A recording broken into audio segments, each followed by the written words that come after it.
Kasih karunia dan damai sejahtera dari Tuhan Allah Bapa kita dan dari anaknya Tuhan Yesus Kristus menyertai kamu sampai selamanya. Amin. Selamat hari Minggu, saudaraku. Dalam Minggu Seksagesima, yaitu 60 hari sebelum kebangkitan Tuhan Yesus, inilah firman Tuhan bagi kita. Yesaya 40 ayat 21 sampai dengan 31. Demikian firman Tuhan. Tidakkah kamu tahu? Tidakkah kamu dengar? Tidakkah diberitahukan kepadamu dari mulanya? Tidakkah kamu mengerti dari sejak dasar bumi diletakkan? Dia yang bertahta di atas bulatan bumi, yang penduduknya seperti belalang. Dia yang membentangkan langit seperti kain, dan memasangnya seperti kemah kediaman. Dia yang membuat pembesar-pembesar menjadi ada, dan yang menjadikan hakim-hakim dunia sia-sia saja. Baru saja mereka ditanam, baru saja mereka ditaburkan, baru saja cangkuk mereka berakar di dalam tanah, sudah juga ia meniup kepada mereka, sehingga mereka kering dan diterbangkan oleh badai seperti jerami. Dengan siapa hendak kamu samakan aku? Seakan-akan aku seperti dia, firman yang Maha Kudus. Arahkanlah matamu ke langit, dan lihatlah, siapa yang menciptakan semua bintang itu, dan menyuruh segenap tentara mereka keluar, sambil memanggil nama mereka sekaliannya. Satu pun tiada yang tak hadir, oleh sebab ia Maha Kuasa dan Maha Kuat. Mengapakah engkau berkata demikian, hai Yakub, dan berkata begini, hai Israel, hidupku tersembunyi dari Tuhan, dan hakku tidak diperhatikan Allah. Tidakkah kau tahu dan tidakkah kau dengar? Tuhan ialah Allah kekal, yang menciptakan bumi dari ujung ke ujung. Ia tidak menjadi lelah dan tidak menjadi lesu, tidak terduga pengertiannya. Dia memberikan kekuatan kepada yang lelah dan menambah semangat kepada yang tiada berdaya. Orang-orang muda menjadi lelah dan lesu, dan teruna-teruna jatuh tersandung. Tapi orang-orang yang menanti-nantikan Tuhan mendapat kekuatan baru. Mereka seumpama Raja Wali yang naik terbang dengan kekuatan sayapnya. Mereka berlari dan tidak menjadi lesu. Mereka berjalan dan tidak menjadi lelah. Demikianlah firman Tuhan. Saudaraku yang terkasih dalam Yesus Kristus, di dalam kehidupan beragama, banyak pemeluk-pemeluk agama atau pemuka-pemuka agama merasa sudah memahami Allah itu 100%. Padahal Allah itu mengatasi segala akal pikiran.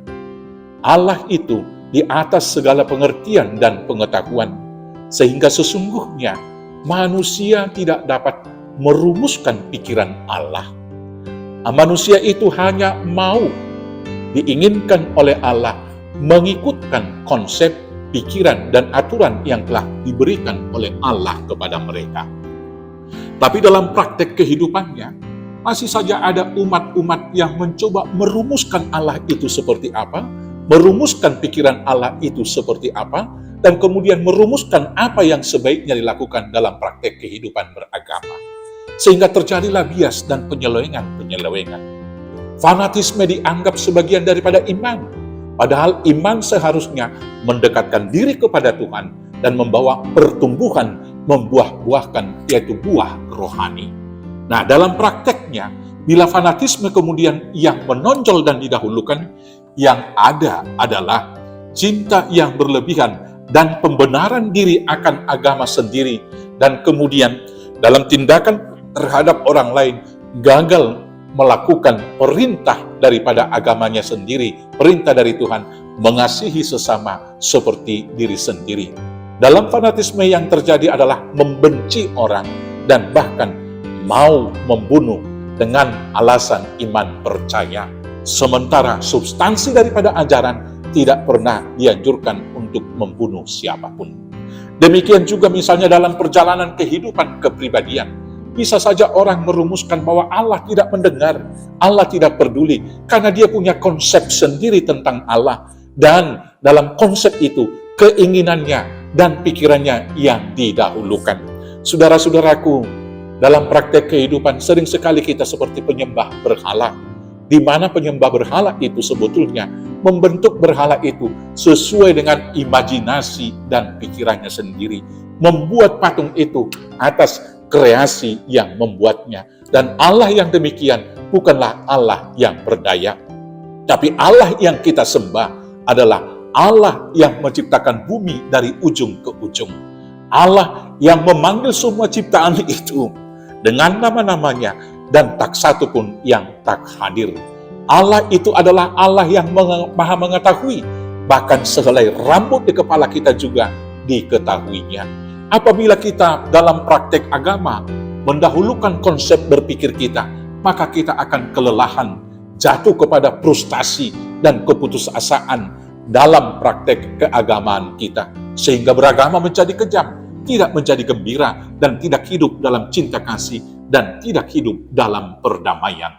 Tetapi orang yang menanti-nantikan Tuhan, yang mau menerima konsep berpikir Tuhan untuk dijalankan, bukan memaksakan konsepnya supaya disetujui dan dilegalisir oleh Tuhan, maka orang yang demikian tentunya akan hidup dalam kesusahan. Tapi orang yang menerima konsep Allah untuk dilakukan akan diberikan kekuatan yang bertambah-tambah. Dikatakan di sini, para teruna, kekuatan-kekuatan, dan orang-orang muda akan tersandung dan akan menjadi lelah. Tetapi orang yang menantikan Tuhan akan mendapatkan kekuatan baru. Kalau kita melaksanakan konsep Allah, maka hidup kita akan tenang. Pertama sekali, kalau Allah yang mencipta kita, maka sesungguhnya seluruh hidup kita harus seturut dengan kemauan Tuhan. Kalau Tuhan yang memanggil dan menyuruh kita untuk satu misi, maka segala sesuatu yang kita lakukan harus kita lakukan seperti untuk Tuhan dan bukan untuk manusia. Kalau Tuhan yang telah mencipta kita dan nyawa hidup kita adalah miliknya, maka kita akan dilindungi. Kalau Tuhan yang mencipta kita dan kita imani itu, maka kita berharap bahwa berkat Tuhan selalu baru tiap pagi. Maka orang yang hidup dalam pengharapan, jiwanya akan diteguhkan, karena iman itu, pengharapan itu adalah sauh yang aman bagi jiwa kita. Allah di atas semuanya, di atas ciptaan, di atas pikiran manusia, di atas berhala-berhala, maka sembahlah hanya Tuhan saja, dan menanti-nantilah kekuatan dari Allah. Maka apapun pergumulan, apapun persoalan, apapun yang kita hadapi dalam realitas kehidupan, kita akan diberi kekuatan lebih lagi untuk memenangkan kehidupan ini. Selamat bersaksi, Tuhan Yesus memberkati. Amin. Kita bersatu dalam doa. Terima kasih Bapa yang baik, biarlah kami hidup dalam penantian pengharapan dan melakukan praktek kehidupan hanya untuk kemuliaan Tuhan saja. Di dalam Yesus Kristus Tuhan Juru Selamat kami yang hidup. Amin. Selamat hari Minggu. Tuhan Yesus memberkati. Horas, horas, horas.